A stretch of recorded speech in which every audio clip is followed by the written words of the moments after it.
Hey, it's me, Jeremy Jahn with Kokanee Kid Fishing. We're tackling information come together to get you guys in the game.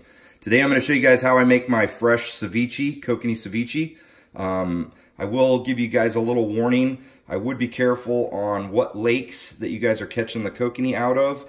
The lake that I am fishing is Odell, super clean, super deep lake, so I know that the fish are high quality. The kokanee up there, I eat them raw all the time, and I would just be careful if you're fishing in a shallower lake where the fish can't get down into a thermocline.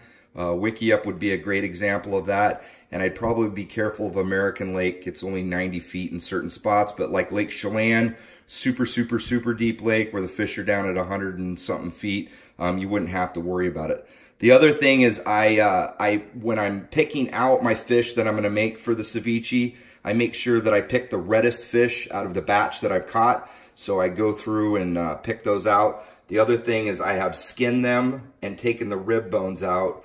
And the fish that I like to do the ceviche with are somewhere within the 10 to about 14 inch range. If you get a little bit bigger than that, you're going to get some pin bones, but in a fish this size, you won't get the pin bones. So the ingredients that we're going to be using today, I have gotten some cilantro. I have taken the stems out of them because the stems are a little bit bitter, so I'm just using the leaves. We're going to use some serranos. You can use jalapenos if you want, but if you know me, I like things pretty spicy. So we're going to use some serranos today. I've got some diced red peppers, some white onions, and then this is a lemon cucumber. Part of the reason I'm using that is because it's fresh out of my father-in-law's garden. And if you can get garden fresh vegetables, by all means, use them. We're also going to use some salt and pepper. So if it was me and I was making it for myself, I wouldn't do this part, but my wife likes it partially cooked. So what I've done is I have put some fresh lemon juice in a pan and I have it on low. And I have cut up some strips of the meat. And when you put the meat in the lemon juice, what's going to happen is it's going to turn white. So, and you can see it's already starting to turn white. I'm going to turn it up just a little bit. So my wife likes it partially cooked. If you are going to do this, partially cook them, what I recommend doing is after the meat has turned white, put it in the refrigerator and let it cool before you actually make your ceviche. So I'm going to show you what it looks like when it is done. So the meat has cooled. There's my kokanee in the strips.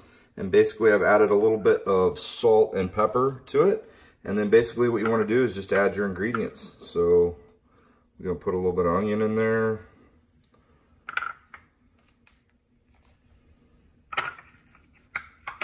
Some red bell pepper.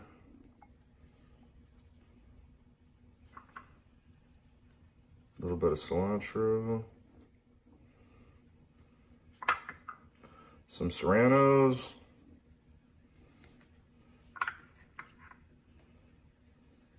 And some cucumber. So basically I added about a lime and a half to this mix. I've stirred it up and it's basically ready to go.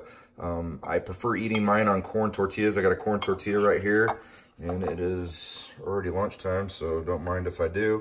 But just add your mixture to the corn tortillas and eat away. One of the other tips I will give you, if you let it sit overnight, it has a tendency to get a little bit better flavor, but this is probably one of my favorite ways to eat kokanee.